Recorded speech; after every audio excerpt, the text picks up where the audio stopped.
କହିଛି ନା ଭାଙ୍ଗି ଦେବି। ଯୋଉ ଜମିଟା ଅବରୋଧ କରିକି ରଖିଛନ୍ତି କେତେ ବର୍ଷ ହେଲା ଅବରୋଧ ଏମିତି କଲେଣି? 30 ବର୍ଷ ଧରିକି ରହିଲା। ତାପରେ ସାମ୍ନା ପଟ ଜମି ମୋ ସାନା ବାପାଙ୍କର ଥିଲେ ସେ ଆମେ ଚଳୁଥିଲୁ। ବର୍ତ୍ତମାନ ତାଙ୍କ ପୁଅ ବୋଉ ସେରକମ ସିଷ୍ଟମ ଛାଡ଼ି କା ଜମି ଆମେ ଯାଉନୁ। ହିଡ଼ ଥିଲା ସେ ଯାଉଥିଲୁ। ଏ ଜମିର ଅବସ୍ଥା ତ ପୁରା ଅଶୋଚନୀୟ ଦେଖା ହେଉଛି। କ'ଣ କହିବେ ସେ ବିଷୟରେ? କ'ଣ କହିବି ସେଇଟା ମୁଁ ସାର୍ ଜାଣିତେ ଯାଇ ଭଦ୍ରକ ଡିଷ୍ଟ୍ରିକ୍ଟର ସାହାଡ଼ା ପଞ୍ଚାୟତର ସଭ୍ୟ।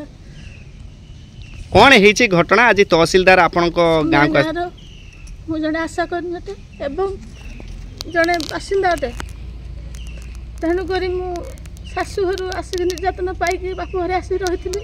ଆଜକୁ 20 ବର୍ଷରୁ ଅଧିକ ହେଲାଣି। ତେଣୁକରି ମୁଁ ଏପର୍ଯ୍ୟନ୍ତ କେଉଁଠି ରହିବା ପାଇଁ ସ୍ଥାନ ପାଇନି। ଯେହେତୁ ସାନ ଭାଇଟି ମୋତେ ଟିକେ ଆଶ୍ରୟ ଦେଇଥିଲା, ତାରି ଘର ବାସନ ହେଇଛି। ଆଉ ସବୁ ଭାଇ ମୋତେ କେହି ମୋତେ ଟିକେ ଆଶ୍ରୟ ଦେଇନାହାନ୍ତି। ଆଉ ତା ପରିବର୍ତ୍ତେ ମୋତେ ମାଡ଼ ଗାଳି ବହୁତ ମାନସିକ ଶାରୀରିକ ଯନ୍ତ୍ରଣା ମୋତେ ଦେଇଛନ୍ତି। ତେଣୁକରି ମୁଁ ଚାହୁଁଛି ମୋ ନିଜ ସୁରକ୍ଷାରେ ରହିବା ପାଇଁ। ସେଠୁ ଆପଣଙ୍କର ଯେଉଁ ପଛର ଗୋଟେ ଜାଗା ଅଛି, ଆଗର ଆଉ ଜଣଙ୍କ ଜାଗା ଅଛି, କାହା ଜାଗା ଅଛି? ସେଟା ମୋ ବାପାଙ୍କ ନାମ କମ୍ବୁନାଥ ସେଠୀଙ୍କର ଜାଗା ଥିଲା। ବାପା ମୋତେ ଯେହେତୁ ଯେତେବେଳେ ଆସିଲି ଶାଶୁଘର ଅସୁବିଧା ହେଇଥିଲା, ସିଏ ମୋତେ 3.5 ଗୁଣ୍ଠ ଜମି ସେଠି ଗୋଟେ ଥିଲା କରିଦେବା ପାଇଁ ମୋତେ କହିଥିଲେ।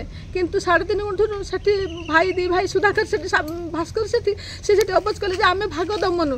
ତା ପରିବର୍ତ୍ତେ ମୋର ମଝିଆ ଭାଇ ହେମନ୍ତ କୁମାର ସେଠି ଆଉ ଗଜେନ୍ଦ୍ର ସେଠି ସେ କହିଲେ ନା ଆମ ଭଉଣୀ ହଇରାଣ ହେଉଛି, ଯେହେତୁ ଆମେ ସହିପାରିବୁନି ତା ଦୁଃଖ, ସିଏ ଆମ ଭାଗ ବର ନ ହଉ ତା ସେଇ ଭାଗରେ ଆମେ ତା ନାଁରେ କରିଦେବୁ, ସେ ଭାଗରେ ସେ ରହିବ।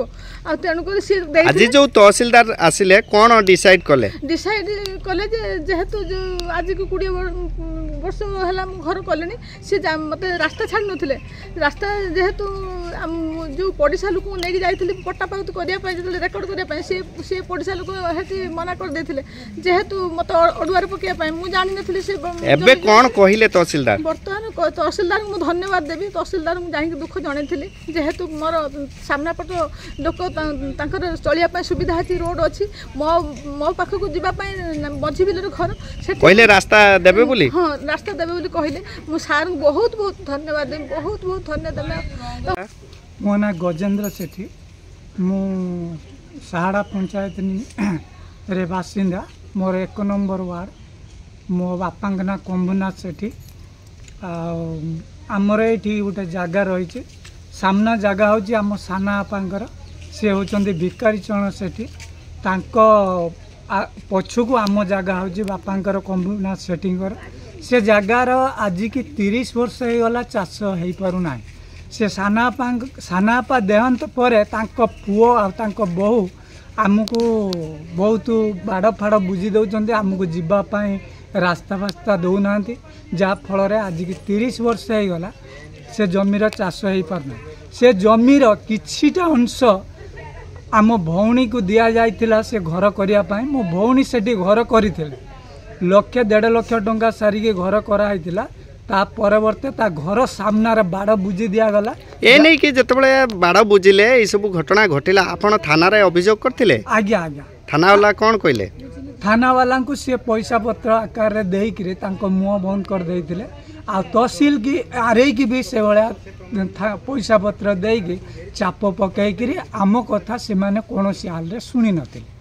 ଆଜି ଯେଉଁ ତହସିଲଦାର ଆସିଲେ କ'ଣ କାର୍ଯ୍ୟାନୁଷ୍ଠାନ? ଆଜି ଯେଉଁ ତହସିଲଦାର ସାର୍ ଆସିଥିଲେ, ସିଏ ତାଙ୍କୁ ଗୋଟେ ରିକ୍ୱେଷ୍ଟ ମାଧ୍ୟମରେ କହିଲେ ମୋ କଥା ମାନିକିରି ଆପଣ ଏଇ ଯେଉଁ ହିଡ଼ଟି ଅଛି, ସେ ହିଡ଼ରେ ଯେଉଁ ଦେବାଲ ତିଆରି ହେଇଛି, ସେ ଦେବାଲଟାକୁ ଆପଣ ଭାଙ୍ଗି ଦିଅନ୍ତୁ।